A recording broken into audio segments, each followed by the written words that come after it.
जय हिंद साथियों, स्वागत है आप सभी का उन्नयन ज्ञान बिंदु जीएस स्टडीज पे। और हम लोग आज की क्लास में राज्य व्यवस्था को पढ़ेंगे, भारतीय संविधान को पढ़ेंगे। और संविधान में जो अभी हम लोग चैप्टर पढ़ रहे थे उस चैप्टर का नाम था संविधान के सामान्य पहलू। और संविधान के सामान्य पहलू में पीछे 2 क्लास हो चुका है। अगर आप उस क्लास को नहीं देखे हैं तो लेक्चर 1 और लेक्चर 2 जाकर के यूट्यूब चैनल से जाकर के देखिए। प्लेलिस्ट में जो भारतीय राज्य व्यवस्था है उसके प्लेलिस्ट में दोनों वीडियो शामिल है, वहां से आप 2 क्लास देखिए।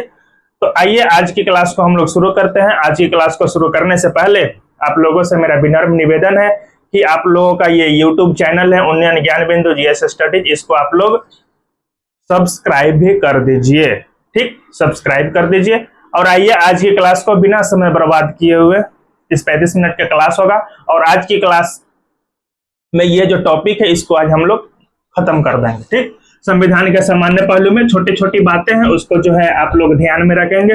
और संविधान के सामान्य पहलू के अंतर्गत आज हम लोग पढ़ेंगे वरीयता कर्म। क्या पढ़ेंगे? वरीयता कर्म पढ़ेंगे। वरीयता कर्म, रैंकिंग, रैंकिंग को पढ़ेंगे यानी वरीयता कर्म। वरीयता कर्म, ये वरीयता कर्म क्या होता है कि जितने भी संवैधानिक पद है, जैसे कि राष्ट्रपति, उपराष्ट्रपति का पद, राज्यपाल का पद, प्रधानमंत्री का पद, लोकसभा अध्यक्ष का पद, कैबिनेट मंत्रालय का पद, तो ये सब जितने भी संवैधानिक पद है उसको वरीयता कर्म के हिसाब से जो है मतलब रैंकिंग दिया गया है। जैसे कि किसी विशेष अवसर पर, जैसे 15 अगस्त हो गया, 26 जनवरी हो गया, या किसी सैनिक की शहादत हो गई, तो किसी विशेष अवसर पर या राष्ट्रीय पर्व के अवसर पर जब सभी लोग, सभी संवैधानिक पद पर उपस्थित लोग एक जगह उपस्थित होते हैं तो उसको रैंकिंग के हिसाब से चेयर मिलता है, यानी कि उसको रैंकिंग दिया गया है। ठीक, तो रैंकिंग के हिसाब से आपको ये याद रखना है कि 1 नंबर पर जो है, 1 नंबर पर कौन शामिल होता है? तो 1 नंबर पर जो है दोस्तों राष्ट्रपति। फर्स्ट रैंकिंग किसको मिला है? तो राष्ट्रपति। और राष्ट्रपति जो होता है भारत का प्रथम नागरिक भी होता है, प्रथम नागरिक भी होता है राष्ट्रपति। ठीक, तो 1 नंबर पर कौन है? राष्ट्रपति है। दूसरे नंबर पर कौन है? तो उपराष्ट्रपति। दूसरे नंबर पर है जो दोस्तों कौन है? उपराष्ट्रपति है। 1 नंबर पर राष्ट्रपति, दूसरे नंबर पे उपराष्ट्रपति। अगर तीसरे रैंकिंग की बात करें, तीसरे नंबर पर आपका हो जाएगा प्रधानमंत्री। तीसरे नंबर पर कौन हो जाएगा? प्रधानमंत्री हो जाएगा। 3rd नंबर पे प्रधानमंत्री। चौथे नंबर पर आपके राज्यों के राज्यपाल। चौथे नंबर पर जो है राज्यों के राज्यपाल। ठीक, चौथे नंबर पर राज्यों के राज्यपाल। वहीं 5वें रैंकिंग की बात करें तो भूतपूर्व राष्ट्रपति। भूतपूर्व राष्ट्रपति, भूतपूर्व राष्ट्रपति। उसके बाद 6ठे रैंकिंग की बात करें, 6ठे नंबर पे कौन है? नहीं, 5वें पर तो भूतपूर्व राष्ट्रपति है। और 5वें के कॉमा रैंकिंग पर जो है, 5वें के कॉमा रैंकिंग पर उप प्रधानमंत्री, उप प्रधानमंत्री, उप प्रधानमंत्री का पद आता है। ठीक, 5वें के बाद 6ठे नंबर पे, तो 6ठे नंबर पे कौन है? तो लोकसभा अध्यक्ष और सुप्रीम कोर्ट के मुख्य न्यायाधीश। 6ठा रैंकिंग पे है आपका दोस्तों लोकसभा अध्यक्ष, अध्यक्ष और सुप्रीम कोर्ट के मुख्य न्यायाधीश। मुख्य न्यायाधीश, ऐसे न्यायाधीशों की संख्या सुप्रीम कोर्ट में 34 है, जिसमें से एक मुख्य न्यायाधीश होता है और 33 अन्य न्यायाधीश होते हैं। तो 6 नंबर का जो पॉइंट है, यहां से एक बहुत ही महत्वपूर्ण प्रश्न ये बनता है कि सुप्रीम कोर्ट के मुख्य न्यायाधीश जो है वो किसके समकक्ष हैं? तो सुप्रीम कोर्ट के मुख्य न्यायाधीश जो है दोस्तों ये लोकसभा के अध्यक्ष के समकक्ष होते हैं। या लोकसभा के अध्यक्ष किसके समकक्ष होते हैं? तो लोकसभा के अध्यक्ष सुप्रीम कोर्ट के मुख्य न्यायाधीश के समकक्ष होते हैं, क्योंकि ये दोनों का जो रैंकिंग है 6ठे रैंकिंग है, 6ठे रैंकिंग है। इसलिए जो है इस बात को याद रखेंगे कि लोकसभा के अध्यक्ष और सुप्रीम कोर्ट के मुख्य न्यायाधीश जो होते हैं एक दूसरे के क्या होते हैं? समकक्ष होते हैं। 6ठे के बाद 7वें नंबर पे बात करें दोस्तों, तो 7वें पर है आपका कैबिनेट मंत्री।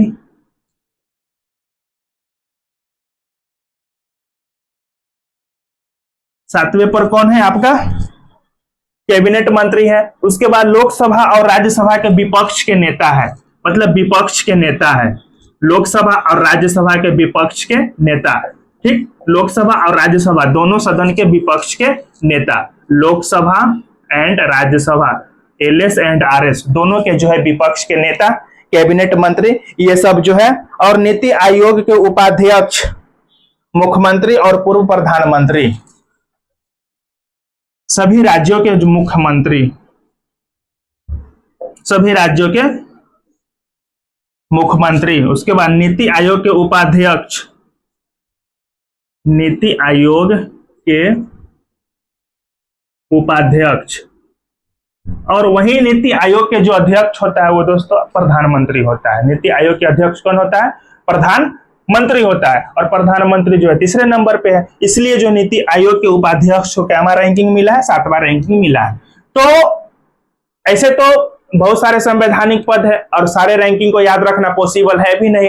अगर 1 से 10 तक रैंकिंग अगर आप याद रखते हैं तो वहां से जो है आपका काम बन जाएगा। ये हमने रैंकिंग को इसलिए बताया कि पिछले जो एग्जाम हुआ है बिहार सब इंस्पेक्टर का, बिहार दरोगा के एग्जाम में, मेंस में जो है इस तरह के क्वेश्चन आए थे कि वरीयता के क्रम से सजाएं, निम्नलिखित में से वरीयता के क्रम को सजाएं, और नीचे 4 ऑप्शन था जिसमें से मान करके चलिए 1 नंबर पर राष्ट्रपति, उपराष्ट्रपति, प्रधानमंत्री, राज्यपाल, ये हो गया ऑप्शन 1।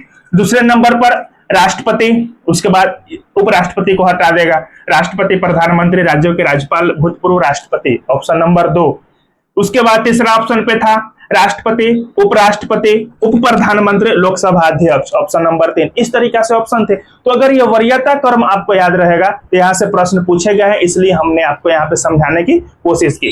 तो 8-10 जो ऊपर से रैंकिंग है इसको आप लोग याद कर लेंगे। पहले नंबर पे आता है राष्ट्रपति, फर्स्ट रैंकिंग राष्ट्रपति को मिला है, दूसरा रैंकिंग उपराष्ट्रपति को मिला है, तीसरा रैंकिंग जो है उपराष्ट्रपति के बाद प्रधानमंत्री को मिला है, चौथा रैंकिंग जो है राज्यों के राज्यपाल को मिला है, राज्यों के राज्यपाल, 5वें रैंकिंग जो है भूतपूर्व राष्ट्रपति को मिला है, 5वें के कॉमा रैंकिंग उप प्रधानमंत्री को मिला है, 6ठा रैंकिंग जो है लोकसभा के अध्यक्ष और सुप्रीम कोर्ट के मुख्य न्यायाधीश को कौन रैंकिंग मिला है? तो 6ठा रैंकिंग मिला है। 7वां रैंकिंग कैबिनेट मंत्री, विपक्ष के नेता, जो लोकसभा और राज्यसभा के विपक्ष के नेता है उसको जो है, उस नेता को, विपक्ष के नेता को जो है कैबिनेट मंत्रालय के समान ही रैंकिंग मिला है।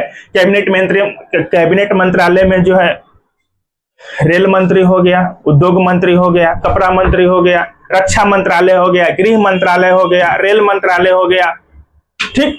तो ये सब मंत्रालय जो है कैबिनेट मंत्रालय के अंतर्गत आता है। फिर राज्यों के मुख्यमंत्री, नीति आयोग के उपाध्यक्ष, ये सबको जो है 7वां रैंकिंग दोस्तों मिला है। ये सब रैंकिंग आपको क्या रहना चाहिए? याद रहना चाहिए।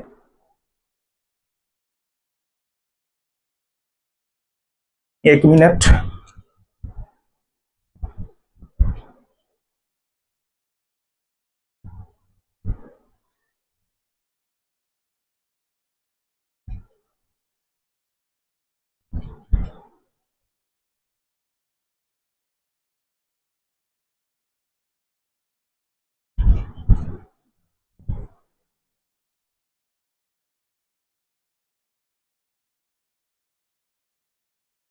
वहीं 8वां रैंकिंग की बात करें तो राजनयिक और राज्यपाल और मुख्यमंत्री। 8वें रैंकिंग की बात करें दोस्तों तो राजनयिक और मुख्यमंत्री एंड राज्यपाल, राज्य से बाहर, राज्य से बाहर, इस बात को समझिए। 8वें नंबर पे राजनयिक है, मुख्यमंत्री और राज्यपाल। हमने यहाँ पे देखा कि राज्यों के जो राज्यपाल है उसको कौन सा रैंकिंग मिला है? राज्यों के राज्यपाल को 4था रैंकिंग मिला है। कब? जब वो राज्य में रहेंगे, जैसे कि बिहार के राज्यपाल को बिहार में 4था रैंकिंग मिला हुआ है। लेकिन बिहार के राज्यपाल जब बिहार से बाहर दूसरे स्टेट में जाएंगे, उत्तर प्रदेश में जाएंगे, पश्चिम बंगाल में जाएंगे, है ना, मध्य प्रदेश में जाएंगे, राजस्थान में जाएंगे, तो राज्य से जैसे ही वो बाहर जाएंगे तो राज्यपाल की रैंकिंग 8वीं हो जाएगी। वहीं बिहार के मुख्यमंत्री जी को बिहार में 7वां रैंकिंग मिला है। लेकिन जैसे ही बिहार के मुख्यमंत्री नीतीश कुमार पड़ोसी राज्य में जाएंगे, बिहार को छोड़ करके जब दूसरे राज्य में जाएंगे तो उनकी रैंकिंग कैमी हो जाएगी? तो 8वीं हो जाएगी। तो राज्य से बाहर बिहार के मुख्यमंत्री और राज्यपाल अगर वो अपने राज्य से बाहर किसी दूसरे राज्य में है तो उनकी रैंकिंग 8वीं हो जाएगी। वहीं अगर मुख्यमंत्री अगर अपने राज्य में है तो उनकी रैंकिंग 7वीं रहेगी और राज्यपाल अगर वो अपने राज्य में है तो उनकी रैंकिंग 4थी रहेगी। तो इस बात को आप ध्यान में रखेंगे कि मुख्यमंत्री और राज्यपाल अगर राज्य से बाहर है तो उनकी रैंकिंग 8वीं और अगर राज्य में है तो मुख्यमंत्री की रैंकिंग 7वीं और राज्यपाल की रैंकिंग दोस्तों 4थी। इस बात को आपको यहां से ध्यान में रहना चाहिए। 8 के बाद 9 में 9वीं रैंकिंग जो मिला है सुप्रीम कोर्ट के अन्य न्यायाधीश, जो अन्य न्यायाधीश है, अन्य न्यायाधीश। सुप्रीम कोर्ट में कुल 34 न्यायाधीश है जिसमें से 33 अन्य न्यायाधीश और एक मुख्य न्यायाधीश। तो मुख्य न्यायाधीश की रैंकिंग कहां है? 6ठे नंबर पर होगा। देखिए ये 6ठे नंबर पे है। मुख्य न्यायाधीश की रैंकिंग 6ठे नंबर पर है और मुख्य न्यायाधीश जो होते हैं लोकसभा अध्यक्ष के समान ही होते हैं। और अन्य न्यायाधीश की रैंकिंग जो है दोस्तों मिला है, इसकी रैंकिंग 9वें नंबर पर है, 9वें नंबर पर है। उसके बाद 9वें के क में, 9वें के क में, 9वें के क, ठीक, 9वें के क में है आपका मुख्य चुनाव आयुक्त। मुख्य चुनाव आयुक्त 9वें के क में क्या है? मुख्य चुनाव आयुक्त है। ठीक, मुख्य चुनाव आयुक्त को कौन सा रैंकिंग मिला है? 9वें के क मिला है, मुख्य चुनाव आयुक्त है। उसके बाद यूपीएससी के जो अध्यक्ष होते हैं, यूपीएससी यानी कि संघ लोक सेवा आयोग, संघ लोक सेवा आयोग के जो है अध्यक्ष, इसको जो है 9वीं रैंकिंग मिला है। उसके बाद नियंत्रक और महालेखा परीक्षक, नियंत्रक एंड महालेखा कैग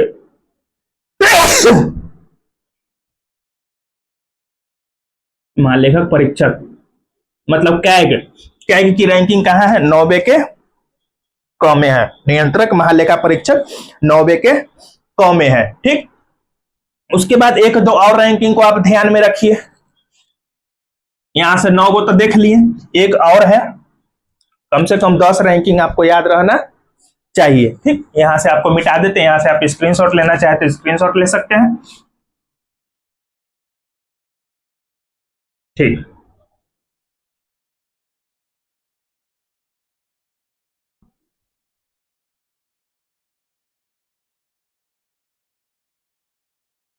उसके बाद 10वें रैंकिंग पर जो है दोस्तों राज्यसभा के उपसभापति, राज्यसभा और लोकसभा, राज्यसभा और लोकसभा के उपसभापति, राज्यसभा और लोकसभा के जो है उपसभापति। उसके बाद राज्यों के उप मुख्यमंत्री और नीति आयोग के सदस्य, राज्यों के उप मुख्यमंत्री, उप मुख्यमंत्री और नीति आयोग के जो अन्य सदस्य है, नीति आयोग के अन्य सदस्य, अन्य सदस्य मतलब नीति आयोग के जो अध्यक्ष हो तो प्रधानमंत्री होता है। नीति आयोग के उपाध्यक्ष के बारे में बताया, नीति आयोग के उपाध्यक्ष की रैंकिंग कितनी है? तो 7वीं थी। और नीति आयोग के जो अन्य सदस्य बच गए उनकी रैंकिंग कैमी है? तो उनकी रैंकिंग 10वीं है। राज्यसभा और लोकसभा के उपसभापति, जो राज्यसभा के और लोकसभा के उपसभापति होंगे उनकी रैंकिंग भी कौन है? तो 10वीं है। राज्यों के उप मुख्यमंत्री, इनकी भी रैंकिंग कौन है? तो 10वीं है। वहीं 11वीं की बात करें, 11वीं रैंकिंग की बात करें तो 11वीं रैंकिंग में हो जाएगा दोस्तों भारत के महान्यायवादी, जो महान्यायवादी है, महान्यायवादी। ठीक, भारत के महान्यायवादी, भारत के महान्यायवादी, उनकी रैंकिंग 11वीं हो जाएगी। और कैबिनेट सचिव, जो कैबिनेट सचिव होंगे, कैबिनेट सचिव होंगे, इनकी भी रैंकिंग दोस्तों 11वीं हो जाएगी। तो 11वीं रैंकिंग किसकी होगी? कैबिनेट सचिव और भारत के महान्यायवादी, ये दोनों की रैंकिंग 11वीं होगी। तो दोस्तों यहां से 1 से 10 तक, 1 से 10, 11 तक हमने रैंकिंग के बारे में बताया। ये रैंकिंग आपको याद रहना चाहिए। राष्ट्रपति से लेकर के कैबिनेट सचिव, कम से कम 10 तो याद ही रखिए। 10 याद रखेंगे तो यहाँ से जो है आपके एग्जाम में अगर प्रश्न पूछे जाते हैं रैंकिंग के हिसाब से सजाने के लिए तो आपके प्रश्न यहाँ से बन जाएंगे। राष्ट्रपति, उपराष्ट्रपति, उसके बाद प्रधानमंत्री, उसके बाद जो है राज्यपाल। इस तरीका से जो रैंकिंग है 10 रैंकिंग हमने आपको यहाँ पे बता दिया, लिखवा दिया। इसको आप लोग क्या रखेंगे? याद रखेंगे।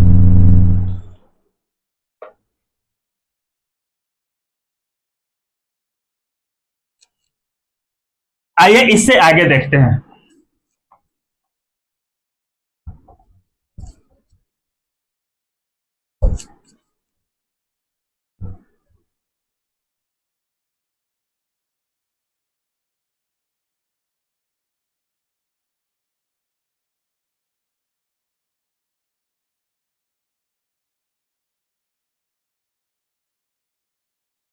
उसके बाद ये छोटी बात है, एक संघ सूची। छोटी बात नहीं है, आपको याद रहना है। छोटी छोटी बातें हम बोलते हैं, लेकिन आपको ये याद रखना है। एक होता है संघ सूची, एक होता है राज्य सूची, और एक होता है समवर्ती सूची।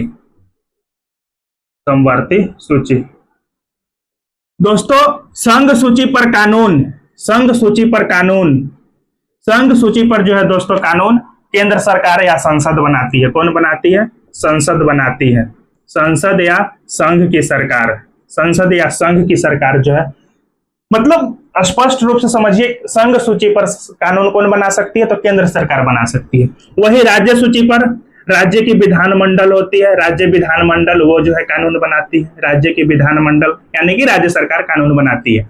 समवर्ती सूची पर कानून राज्य या केंद्र दोनों में से कोई बना सकता है।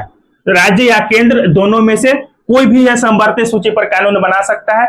लेकिन अगर समवर्ती सूची पर अगर राज्य भी कानून बनाया है और केंद्र भी कानून बनाया है, तो केंद्र की कानून मान्य होगा। केंद्र सरकार की कानून क्या होगी? मान्य होगी। ठीक, तो संघ सूची में जो विषय है, संघ सूची में विषय पहले था 97, पहले कितना था? 97, और वर्तमान में कितना विषय है? तो 100 विषय है। वर्तमान में 100 विषय है। वहीं राज्य सूची में पहले जो विषय था 66, वर्तमान में जो है 61 है। और वहीं समवर्ती सूची की बात करें तो पहले था 47 और वर्तमान में जो है 48, 49, 50, 51, 52 है। मतलब इसमें जो 5 विषय जो थे, राज्य सूची के 5 विषय को हटा करके समवर्ती सूची में 5 विषय शामिल कर दिए गए, इसलिए ये 66 से 61 हो गया और ये 47 से 52 हो गया। ठीक, तो आइए संघ सूची, राज्य सूची और समवर्ती सूची में जो विषय है उस विषय को हम लोग पढ़ेंगे कि संघ सूची को कितना विषय मिला काम करने के लिए, राज्य सूची कितने विषय पर जो है कानून बना सकती है, काम कर सकती है, और समवर्ती सूची पर कितना दोनों का अधिकार है, इस विषय पर जो हम लोग चर्चा करेंगे। तो ये सब बातें तो याद रहना चाहिए आपको। संघ सूची में 97 विषय था पहले, वर्तमान में 100 विषय है। राज्य सूची में पहले 66 विषय था, वर्तमान में 61 इसीलिए है कि इसके 5 विषय को हटा करके 42वां संविधान संशोधन, 42वां संविधान संशोधन 1976, जब 42वां संविधान संशोधन 1976 हुआ तो इस संशोधन के द्वारा इसके 5 विषय को समवर्ती सूची में शामिल कर दिया गया, जिस वजह से यहाँ 47 विषय थे वो कितने हो गए? तो 52 हो गए। तो हम आपको कुछ विषय बोल रहे हैं, उसको आप लोग जो है नोट में लिखते चलिएगा। चलिए, संघ सूची के बारे में आप ये लिखिए, इस सूची के अंतर्गत आने वाले विषय पर कानून संघ सरकार या केंद्र सरकार बनाती है। इस पर जो है कानून संघ सरकार या केंद्र सरकार जो है बनाती है। अब संघ सूची में कौन कौन विषय आएंगे, तो यहां से विषय लिख करके डैश दीजिए और उस विषय को हम बोलते जाएंगे, लिखते जाइएगा। 100 विषय हैं, लेकिन 100 विषय को लिखवाना या याद करना मतलब उचित नहीं है। कम से कम 10-20 विषय आपको ध्यान में रहना चाहिए। चलिए लिखिए। पहला परमाणु ऊर्जा, हम बोलते जाते हैं, आप लिखते जाइएगा। परमाणु ऊर्जा पहला विषय, परमाणु ऊर्जा। परमाणु ऊर्जा के बाद भारत के रक्षा और रक्षा उद्योग, भारत के रक्षा और रक्षा उद्योग। उसके बाद केंद्रीय आसूचना, केंद्रीय आसूचना और अन्वेषण ब्यूरो, केंद्रीय आसूचना और अन्वेषण ब्यूरो। अंतरराष्ट्रीय सम्मेलन, अंतरराष्ट्रीय जो अंतरराष्ट्रीय स्तर पर सम्मेलन होता है ये कौन करवाता है दोस्तों? तो ये जो है केंद्र सरकार करवाती है। अंतरराष्ट्रीय सम्मेलन। राष्ट्र संघ, संयुक्त राष्ट्र संघ, संयुक्त राष्ट्र संघ।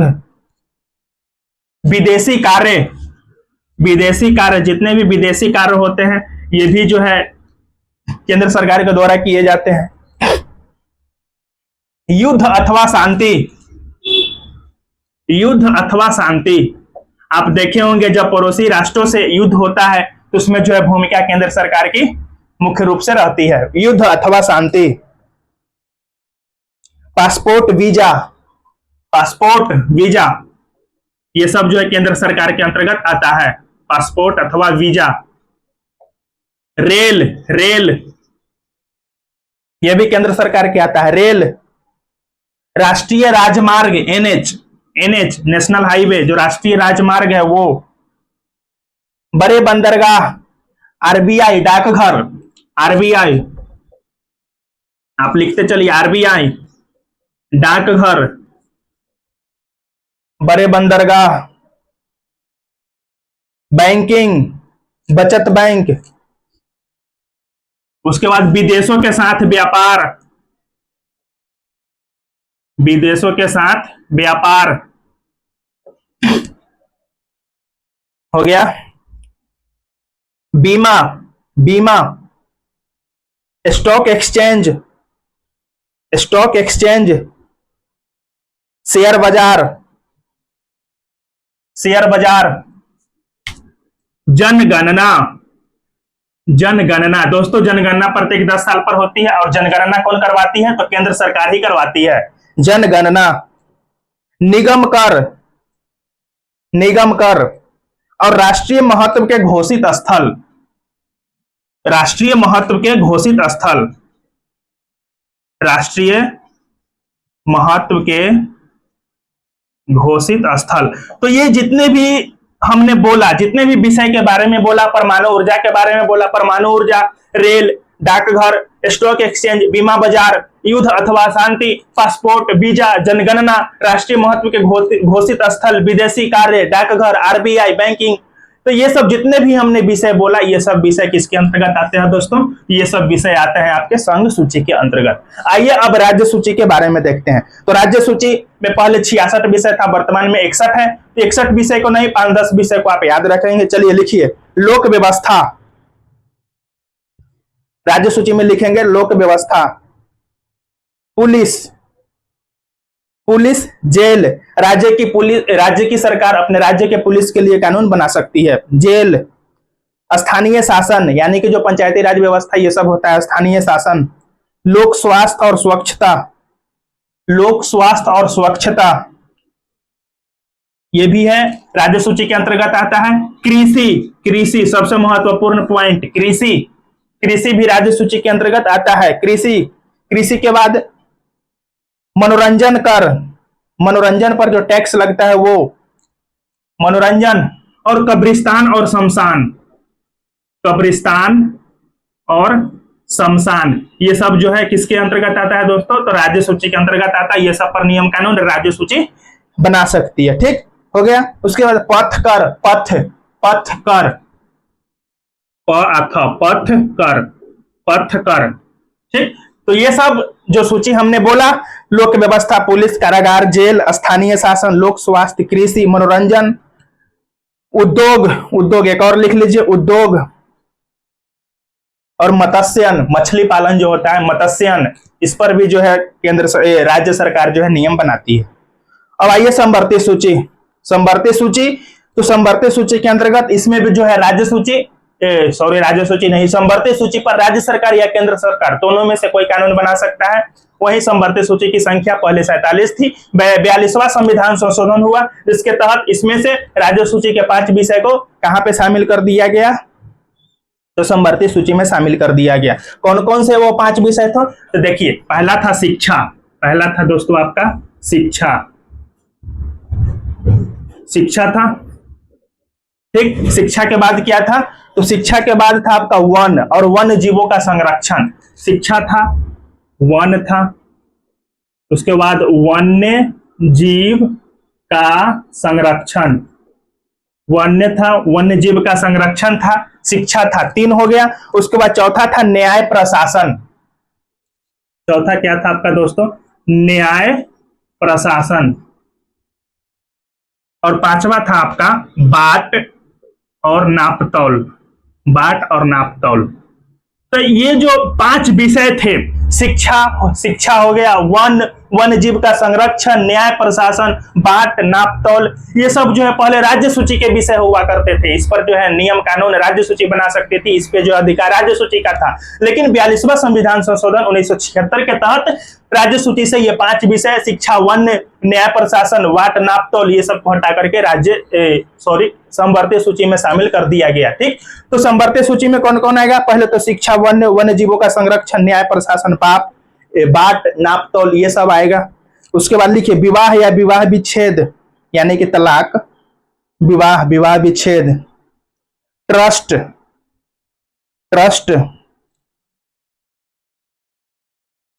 न्याय संहिता, न्याय संहिता नहीं, दंड विधि और दंड प्रक्रिया संहिता, दंड विधि और दंड प्रक्रिया संहिता, संपत्ति का अर्जन और अधिग्रहण, संपत्ति का अर्जन और अधिग्रहण, समाचार पत्र, पुस्तक और मुद्रणालय, समाचार पत्र, पुस्तक और मुद्रणालय, कीमत नियंत्रण, ये संवर्ती सूची में आता है दोस्तों। कीमत नियंत्रण, किसी भी वस्तु की कीमत पे जो नियंत्रण होगा वो संवर्ती सूची में आएगा। विद्युत कारखाना, विद्युत संवर्ती सूची का विषय है दोस्तों। विद्युत को आप याद रखेंगे, बहुत ही महत्वपूर्ण पॉइंट है विद्युत। इसमें जो अधिकतर लोग कंफ्यूज होकर के मार देंगे क्या? संघ सूची। इसलिए विद्युत और कारखाना ये दोनों बहुत ही महत्वपूर्ण पॉइंट है। ये संवर्ती सूची का विषय है, इस पे दोनों कानून बना सकता है। पशुओं के प्रति क्रूरता का निवारण, आर्थिक और सामाजिक योजना, जनसंख्या नियंत्रण और परिवार नियोजन, बहुत ही महत्वपूर्ण पॉइंट संवर्ती सूची का विषय है। जनसंख्या नियंत्रण किस सूची का विषय है? तो संवर्ती सूची का विषय है। यह मत समझ लीजिएगा कि संघ सूची का विषय है। जनसंख्या नियंत्रण और परिवार नियोजन हो गया। व्यापार संघ, श्रम विवाद, ये सब संवर्ती सूची का विषय है। तो जितने भी बातें हमने आपको बोली संघ सूची के अंतर्गत, राज्य सूची के अंतर्गत और संवर्ती सूची के अंतर्गत, ये सब बातों का आप याद रखेंगे। यहीं से प्रश्न में जो है आपके काम हो जाएगा, ज्यादा पूछता नहीं, यही सब चीजों को जो घुमा फिरा करके पूछता है। ठीक, विद्युत और कारखाना दो मुख्य पॉइंट है। इसको जो है विद्युत के बारे में अधिकतर लोग कंफ्यूज होकर के संघ सूची मार देते हैं, जबकि विद्युत संवर्ती सूची का विषय है। तो दोस्तों ये था आपका संघ सूची, राज्य सूची और संवर्ती सूची। इसके विषय को याद रखेंगे। 97 था, अब 100 है, ये 66 था, अब 61 है, ये 47 था, ये 52 है। यहां से भी प्रश्न पूछे जाते हैं। ठीक, तो पहला पॉइंट 97, 100 मतलब वर्तमान में कितने हैं, पहले कितना था, यह विषय। और दूसरा विषय जो हमने आपको यहाँ पर चर्चा किया, लिखवाया, तो ये सब जो है संघ सूची, राज्य सूची और संवर्ती सूची के विषय थे। तो दोस्तों आज की क्लास को हम लोग यहीं पे समाप्त करते हैं। इस तरह से आपका संविधान के सामान्य पहलू जो चैप्टर था, ये टॉपिक आपका खत्म हुआ। मिलते हैं अगले क्लास में नए टॉपिक के साथ। तो दोस्तों अगर आपको ये क्लास पसंद आया हो तो आपका अपना यूट्यूब चैनल उन्नयन ज्ञान बिंदु जीएस स्टडीज सब्सक्राइब करना नहीं भूले, अवश्य सब्सक्राइब करके थोड़ा हमें सपोर्ट करें। तो मिलते हैं अगले क्लास में। जय हिंद।